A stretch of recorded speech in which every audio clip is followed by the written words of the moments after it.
Hello hi welcome to my channel Mouni Rajes simple home recipes అండి. ఈరోజు recipe వచ్చేసి రవ్వట్టు వేస్తున్నాను. రవ్వట్టు రవ్వ దోశ అంటారు.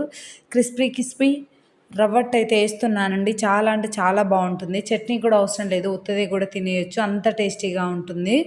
ఒకసారి ట్రై చేయండి. ముందు ప్రాసెస్లోకి వెళ్దాము. ఒక 3 ఆనియన్స్, ఒక 2 పచ్చిమిర్చి, ఒక క్యారెట్, కొంచెం కరివేపాకు, కొంచెం కొత్తిమీర తీసుకొని వీలైనంత సన్న సన్న ముక్కలుగా కట్ చేసుకోండి. క్యారెట్ని అయితే నేను తురుముకుంటున్నాను, మిగతావన్నీ సన్న సన్న ముక్కల్లాగా అయితే కట్ చేసుకుంటున్నాను అండి. మీకు ఎంత వీలైతే అంత సన్న సన్న ముక్కల్లాగా అయితే కట్ చేసుకోండి. స్పైసీ ఎక్కువ తినే వాళ్ళైతే కొంచెం పచ్చిమిర్చి ఒకటి ఎక్స్ట్రా యాడ్ చేసుకోండి. నేను పిల్లల కోసం చేస్తున్నాను కాబట్టి పచ్చిమిర్చి తక్కువ వేసానండి.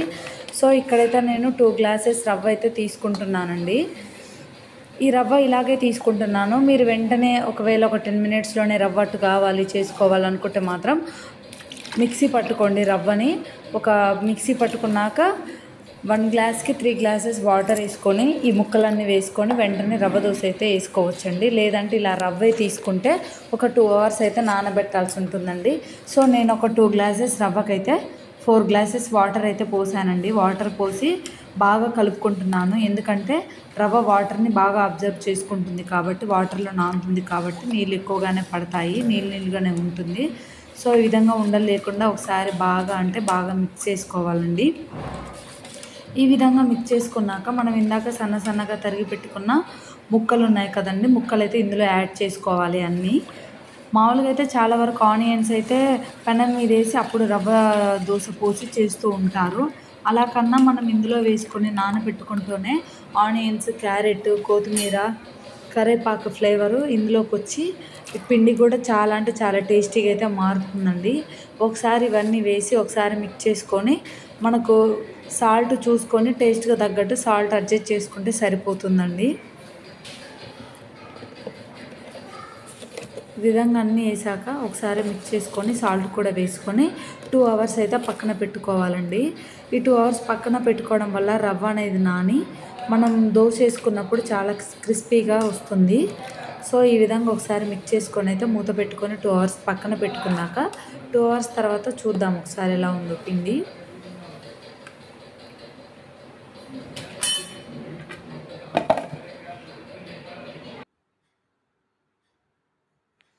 టూ అవర్స్ తర్వాత ఒకసారి మూత తీసి చూసి ఒకసారి ఉండలు లేకుండా పిండిని మొత్తం బాగా కలుపుకోండి.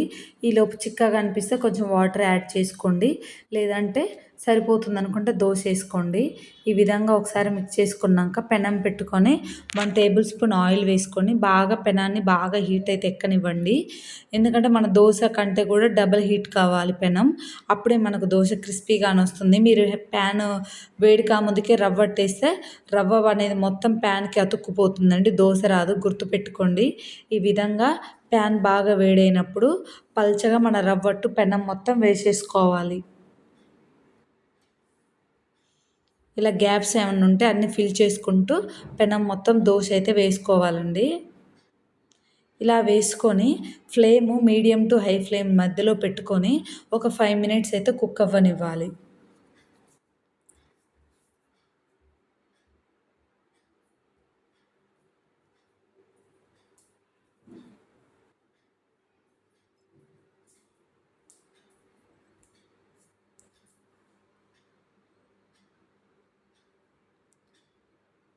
ఇలా ఒక 5 మినిట్స్ కుక్ అయిన తర్వాత దీనిపైన 1 టేబుల్ స్పూన్ ఆయిల్ కూడా వేసుకోవాలి. ఈ విధంగా ఆయిల్ వేసుకున్నాక నేను వీడియోలో చూపిస్తున్న విధంగా పెనాన్ని రొటేట్ చేస్తూ అన్ని వైపులా ఈవెన్గా కుక్ చేసుకోవాలండి. మధ్యలోనే కుక్ అవుతుంది మనం పెట్టిన మీడియం టు హై ఫ్లేమ్లో.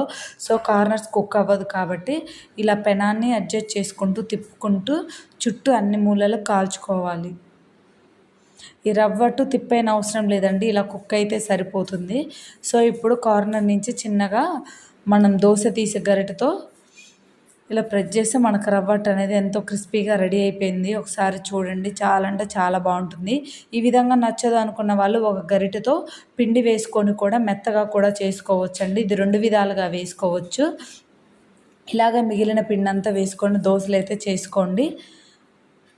మీకు ఎన్ని దోశలు కావాలో అన్ని అయితే వేసేసుకోండి. మీడియం ఫ్లేమ్లో మాత్రం మంటను పెట్టుకోండి, గుర్తుంచుకోండి. థ్యాంక్ యూ ఫర్ వాచింగ్ అండి. ప్లీజ్ సబ్స్క్రైబ్ చేసుకోండి.